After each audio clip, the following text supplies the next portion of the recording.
പ്രിയപ്പെട്ട സുഹൃത്തുക്കളെ, 1964 CPM രൂപീകരിച്ചതിന് ശേഷം പല പല പ്രതിസന്ധികൾ CPM നേരിട്ടിട്ടുണ്ട്. അതിൽ നിർണായകമായൊരു പ്രതിസന്ധി നേരിട്ടത് 80കളുടെ മധ്യത്തിൽ മലബാറിലെ CPMൻ്റെ ഏറ്റവും പ്രധാനപ്പെട്ട പ്രബല നേതാവായിട്ടുള്ള MV രാഘവൻ ഈ പാർട്ടി വിട്ട സമയത്തായി. അതിനുശേഷം ഒരു പതിറ്റാണ്ടൊക്കെ കഴിഞ്ഞപ്പോൾ പാർട്ടി രൂപീകരണത്തിൽ തന്നെ വലിയ അല്ലെങ്കിൽ പാർട്ടിയുടെ ഏറ്റവും പ്രധാനപ്പെട്ട ഒരു വനിതാ നേതാവായിരുന്ന സഖാവ് KR ഗൗരിയമ്മ ഈ പാർട്ടി വിട്ടപ്പോൾ ഈ പാർട്ടി വീണ്ടും ഒരു വലിയ പ്രതിസന്ധി നേരിട്ടു. സുഹൃത്തുക്കളെ, ആ രണ്ട് പ്രതിസന്ധികൾക്ക് ശേഷം ഇന്ന് ഞാൻ ഈ വീഡിയോ ചെയ്യുന്ന ദിവസം CPM മറ്റൊരു ഹിമാലയൻ പ്രതിസന്ധി നേരിടുകയാണ് എന്ന് പറയാനാണ് ഞാൻ ആഗ്രഹിക്കുന്നത്. MV രാഘവനും ഗൗരിയമ്മയ്ക്ക് ശേഷം ഒരുപക്ഷെ ഇന്നത്തെ CPMൻ്റെ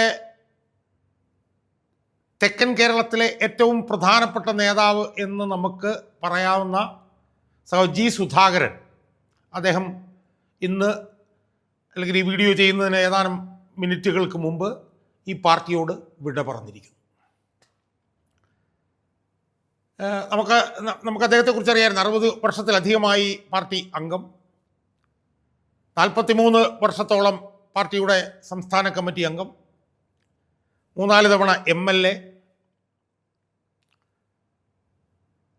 2 പ്രാവശ്യം മന്ത്രി ഒക്കെ ആയിരുന്ന അദ്ദേഹം കഴിഞ്ഞ 5 വർഷക്കാലമായി പാർട്ടിയുടെ ഏറ്റവും താഴെത്തട്ടിൽ പാർട്ടി ബ്രാഞ്ചിൽ പ്രവർത്തിച്ചു കൊണ്ടിരിക്കുകയാണ്.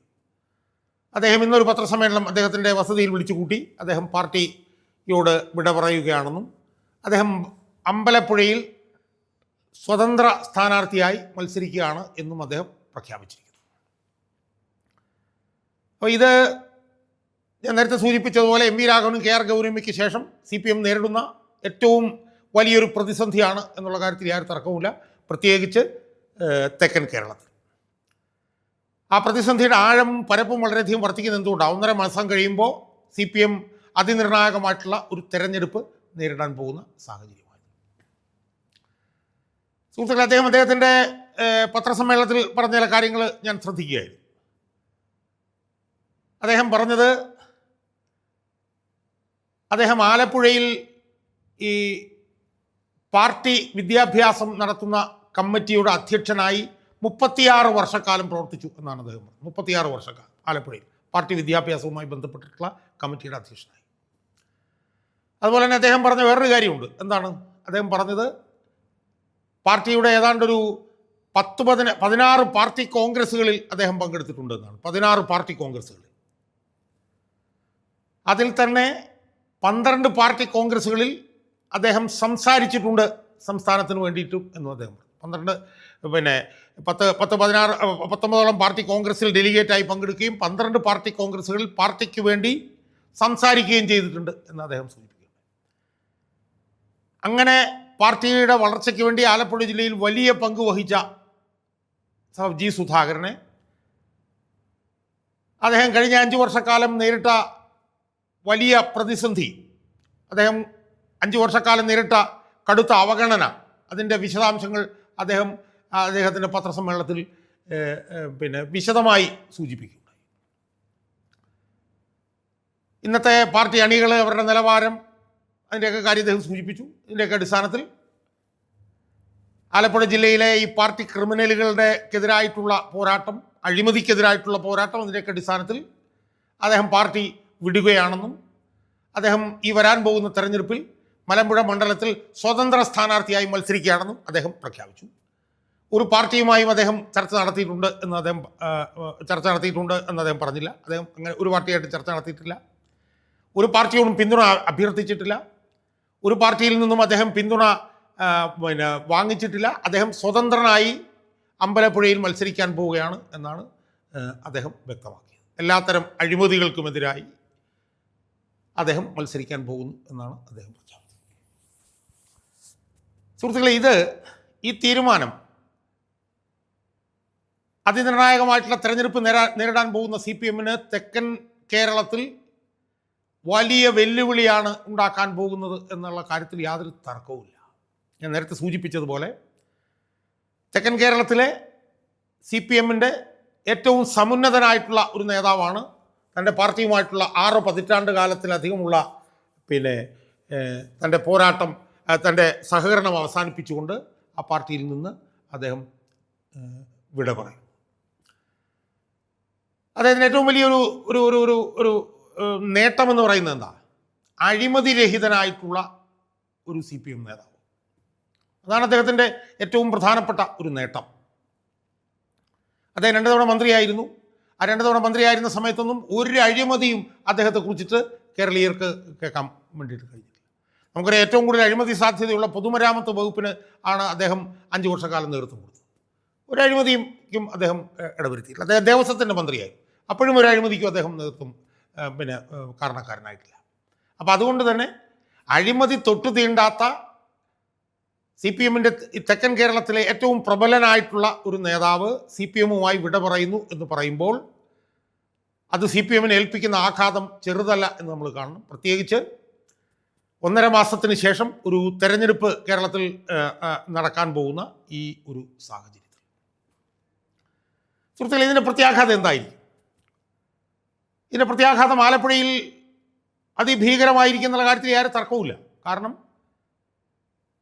അമ്പലപ്പുഴ മണ്ഡലത്തിൽ മാത്രമല്ല, ആലപ്പുഴ ജില്ലയിൽ തന്നെ പതിറ്റാണ്ടുകളോളം അവിടുത്തെ പാർട്ടിയിലെ അധികായനായി പ്രവർത്തിച്ച ഒരാളാണ് ജി സുധാകരൻ. എനിക്ക് ഓർമ്മയുണ്ട്, ഞാൻ VS-ലൂടെ ജോലി ചെയ്യുന്ന സമയത്ത് അദ്ദേഹം VS അച്യുതാനന്ദന് വേണ്ടി പാർട്ടി പിടിച്ചിട്ടുണ്ട് അവിടെ. ആ VS അച്യുതാനന്ദന് വേണ്ടി പാർട്ടി പിടിച്ച അദ്ദേഹം പിണറായി വിജയന് വേണ്ടിയും പാർട്ടി പിടിച്ചിട്ടുണ്ട് അവിടെ. ആലോചിച്ച് നോക്കണം നമ്മൾ. അപ്പം തൻ്റെ കൈവെള്ളയിൽ ആലപ്പുഴ പാർട്ടിയെ പതിറ്റാണ്ടുകൾ കൊണ്ടു നടന്ന ഒരു നേതാവാണ് ജി സുധാകരൻ എന്ന് നമ്മൾ ഓർക്കണം. ഇന്ന് എൻ്റെ ഒരു സുഹൃത്ത് ഒരു ഉദാഹരണം എന്നോട് പറയുകയായിരുന്നു. അദ്ദേഹം ഏതോ തെരഞ്ഞെടുപ്പിൽ കായംകുളം മണ്ഡലത്തിൻ്റെ ചുമതല അദ്ദേഹത്തിനുണ്ടായിരുന്നു. അദ്ദേഹം കായംകുളത്തുകൂടി ഇങ്ങനെ സഞ്ചരിച്ചുകൊണ്ടിരിക്കുമ്പോൾ ഇടതുപക്ഷ സ്ഥാനാർത്ഥിയുടെ പോസ്റ്റർ എത്രയുണ്ട്, ഒരു പ്രദേശത്ത് ചെന്നപ്പോൾ പോസ്റ്റർ എത്രയുണ്ട് എന്നും പറഞ്ഞ് അദ്ദേഹം എണ്ണി. ആ പോസ്റ്ററുകളെല്ലാം എണ്ണിക്കഴിഞ്ഞപ്പം അദ്ദേഹം പറഞ്ഞു, തൊട്ടടുത്ത ലോക്കൽ കമ്മിറ്റി സെക്രട്ടറിയുടെ വീട്ടിലേക്ക് പോകാൻ പറഞ്ഞു. ലോക്കൽ കമ്മിറ്റി സെക്രട്ടറിയുടെ വീട്ടിൽ ചെന്ന് അദ്ദേഹം ചോദിച്ചു, എത്ര പോസ്റ്റർ ഒട്ടിച്ചിട്ടുണ്ട് എന്ന് ചോദിച്ചു. അപ്പോൾ പറഞ്ഞു 250 പോസ്റ്റർ ഒട്ടിച്ചിട്ടുണ്ട്. ശരി എന്ന് പറഞ്ഞ് സുധാകരൻ ആ ലോക്കൽ കമ്മിറ്റി സെക്രട്ടറിയുടെ വീട്ടിൽ മുഴുവൻ കയറി തപ്പിയപ്പോൾ 200 പോസ്റ്റർ അവിടെ ഒരു മുറിക്കകത്തിരിക്കുന്നു. അപ്പോൾ യഥാർത്ഥത്തിൽ ഈ ലോക്കൽ കമ്മിറ്റി സെക്രട്ടറി 50 പോസ്റ്റർ മാത്രം ഒട്ടിച്ചിട്ട് 250 പോസ്റ്റർ ഒട്ടിച്ചു എന്ന് ജി സുധാകരനോട് കളവ് പറയുകയായിരുന്നു എന്ന് മനസ്സിലാക്കിയ ജി സുധാകരൻ ഈ ലോക്കൽ കമ്മിറ്റി സെക്രട്ടറിയോട് ചോദിച്ചു, സാഹബ് വീട്ടിൽ പശയുണ്ടോ എന്ന് ചോദിച്ചു. ആ പശയുണ്ടെന്ന്. എന്നാൽ പശയുമായിട്ട് ഇറങ്ങിക്കോളാൻ പറഞ്ഞു. ആ ലോക്കൽ കമ്മിറ്റി സെക്രട്ടറിയെയും കൂടെ വിളിച്ചുകൊണ്ട് പോയി ബാക്കിയുള്ള 200 പോസ്റ്റർ വിജി സുധാകരനും കൂടെ അവിടെ നിന്നുകൊണ്ട് അവിടെ ഒട്ടിപ്പിച്ചു എന്നുള്ളൊരു അനുഭവം എൻ്റെ ഒരു സുഹൃത്ത് ഇന്ന് എന്നോട് പറയുമായിരുന്നു. ആ നിലയിലുള്ള അടിത്തട്ടിലുള്ള പാർട്ടി പ്രവർത്തനം ശീലമാക്കിയ ഒരു സഖാവാണ് ജി സുധാകരൻ. അദ്ദേഹത്തെ 2 തവണ മന്ത്രിയാക്കി. അത് പാർട്ടിക്ക് അദ്ദേഹത്തെ മന്ത്രിയാക്കേണ്ട ആവശ്യം ഉണ്ടായിരുന്നുകൊണ്ടാണ് അദ്ദേഹത്തെ മന്ത്രിയാക്കിയത്. അദ്ദേഹത്തെ ഒരു തവണ സംസ്ഥാന സെക്രട്ടേറിയറ്റിലേക്ക് എടുക്കാൻ പോയപ്പോൾ അദ്ദേഹം പറഞ്ഞു, വേണ്ട, ഞാൻ സംസ്ഥാന സെക്രട്ടേറിയറ്റിലേക്കില്ല, ഞാൻ സംസ്ഥാന കമ്മിറ്റിയിൽ പ്രവർത്തിച്ചോളാം. അപ്പോൾ അത്രയ്ക്ക് ആലപ്പുഴ ജില്ലയിലെ അടിത്തട്ടിലെ ജനങ്ങളുടെ ഇടയിൽ വലിയ തോതിൽ ആത്മബന്ധം സ്ഥാപിച്ചിട്ടുള്ള ഒരു നേതാവാണ് ജി സുധാകരൻ. അദ്ദേഹം ഇന്ന് പറഞ്ഞു, ഞാൻ അമ്പലപ്പുഴ മാത്രമേ പ്രസംഗിക്കാൻ പോകുള്ളൂ, ഞാൻ ഒരിടത്തും പ്രസംഗിക്കാൻ പോകും, ചുവരെഴുത്തുണ്ടാവില്ല, കൺവെൻഷനോ അങ്ങനെ ഒന്നും ഉണ്ടാവില്ല, ഞാൻ സ്വന്തമായി മത്സരിക്കുന്നു, ജയിക്കാനായിട്ടാണ് ഞാൻ മത്സരിക്കുന്നതെന്നാണ് അദ്ദേഹം സൂചിപ്പിച്ചത്. പക്ഷേ ഇത് അമ്പലപ്പുഴ മണ്ഡലത്തിൽ മാത്രമല്ല, ആലപ്പുഴ ജില്ലയിൽ തന്നെ വലിയ പ്രത്യാഘാതം ഉണ്ടാക്കും. ആലപ്പുഴ ജില്ലയിൽ മാത്രമല്ല, ഇത് കൊല്ലം ജില്ലയിലും ഇത് പ്രത്യാഘാതം ഉണ്ടാക്കും. കാരണം പാർട്ടിയുടെ നയങ്ങളോട് ഇതിലുള്ള ലക്ഷക്കണക്കിന് ആളുകൾ ഈ പാർട്ടിയുടെ അടിത്തട്ടിലുണ്ട്. അവർക്കൊക്കെ ഇപ്പോൾ പ്രതീക്ഷ അർപ്പിക്കാവുന്ന ഒരു അതികായനായിട്ടുള്ളൊരു നേതാവിനെയാണ് അവർക്ക് കിട്ടിയിരിക്കുന്നത്. അതുകൊണ്ട് ഈ സുധാകരൻ്റെ ഈ നീക്കം ഒരുപക്ഷെ PS പക്ഷക്കാരുടെ ഒരു ധ്രുവീകരണത്തിലേക്ക് പോലും അത് നയിച്ചാൽ അത്ഭുതപ്പെടാനില്ല എന്നാണ് എനിക്ക് സൂചിപ്പിക്കാനുള്ളത്. ഇത് വലിയ തോതിലുള്ള പ്രതിസന്ധി CPM-ന് ഉണ്ടാക്കിയിരിക്കണം. നമ്മളിപ്പോൾ കഴിഞ്ഞ ദിവസം കണ്ടല്ലോ, അനുനയം എന്നൊക്കെ പറഞ്ഞിട്ട് എന്താ സംഭവിക്കുന്നത്. കഴിഞ്ഞ ദിവസം രാത്രിക്ക് രാത്രി 7 8 ജില്ലാ സെക്രട്ടേറിയറ്റ് മെമ്പർമാർ സുധാകരൻ്റെ വീട്ടിൽ ചെന്നു. ഈ സുധാകരൻ്റെ വീട്ടിൽ ചെന്നപ്പോൾ അദ്ദേഹം എന്ത് ചെയ്യുന്നറിയാമോ, ഒരു കസേര എടുത്ത് പുറത്ത് കൊണ്ടുവന്ന് വരാൻ തരില്ല, എൻ്റെ വീട്ടിൽ പോലും കയറ്റിയില്ല. മണിക്കൂറുകളുള്ള ഒരു സുധാകരൻ്റെ വീട്ടിലുണ്ടായിരുന്നു അദ്ദേഹത്തെ പിന്തിരിപ്പിക്കാൻ. അദ്ദേഹം പിന്തിരിഞ്ഞില്ല. അങ്ങനെ ഒരു സ്വഭാവമുള്ളൊരു മനുഷ്യനല്ല അദ്ദേഹം. അഴിമതിയോട് വിട്ടുവീഴ്ചയില്ലാത്ത പോരാട്ടം നടത്തുന്ന ഒരു കമ്മ്യൂണിസ്റ്റുകാരനാണ്. അദ്ദേഹം കമ്മ്യൂണിസ്റ്റ് പാർട്ടിയിൽ നിന്നുകൊണ്ട് നടത്തിയിട്ടുള്ള പോരാട്ടത്തെക്കുറിച്ചിട്ട് അദ്ദേഹം പറഞ്ഞു.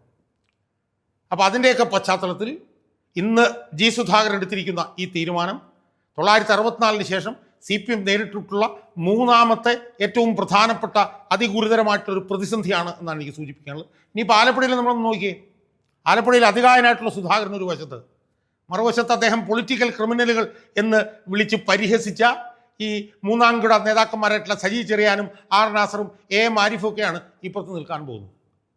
അതുകൊണ്ട് ഒരു സംശയവും വേണ്ട, ആലപ്പുഴ ജില്ലയിലെ നല്ലവരായിട്ടുള്ള കമ്മ്യൂണിസ്റ്റുകാരുടെ എല്ലാം പിന്തുണ പുറമേ ഇല്ലെങ്കിൽ പോലും മാനസികമായിട്ട് സുധാകരൻ ഉണ്ടാവും എന്നുള്ള കാര്യത്തിൽ ആരും തർക്കമില്ല.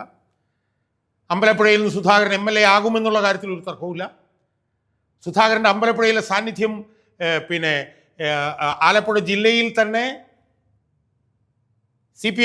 CPM-നെതിരെ പോരാടുന്ന മുന്നണിക്ക് വലിയ ഊർജ്ജമാകും എന്നുള്ള കാര്യത്തിൽ തർക്കവുമില്ല. സുധാകരൻ CPM-നോട് നടത്തുന്ന ഈ പോരാട്ടം CPM-ൻ്റെ ജീർണതയ്ക്കെതിരെ പോരാടിക്കൊണ്ടിരിക്കുന്ന CPM-ൻ്റെ അടിത്തട്ടിലുള്ള ലക്ഷക്കണക്കിന് ജനങ്ങൾ, ലക്ഷക്കണക്കിന് പാർട്ടി അണികൾക്കിടയിലും വലിയ ആവേശമുണ്ടാക്കും എന്നുള്ള കാര്യത്തിൽ ഏറെ തർക്കമില്ല. അതുകൊണ്ട് ഇന്ന് ചരിത്രപ്രധാനമായിട്ടുള്ളൊരു തീരുമാനം സുധാകരൻ എടുത്തിരിക്കുന്നു. തൻ്റെ 63 വർഷത്തെ പാർട്ടിയുമായിട്ടുള്ള ബന്ധം അദ്ദേഹം ഇന്ന് വിച്ഛേദിച്ച് അദ്ദേഹം അമ്പലപ്പുഴയിൽ ഒരു സ്വതന്ത്ര സ്ഥാനാർത്ഥിയായി നിൽക്കുന്നു. ഇത് വലിയ നിർണായകമായിട്ടുള്ള ഒരു തീരുമാനമായി നമ്മൾ ഈ തീരുമാനത്തെ കാണണം എന്നാണ് എനിക്ക് ഈ അവസരത്തിൽ നിരീക്ഷിക്കാനുള്ളത്.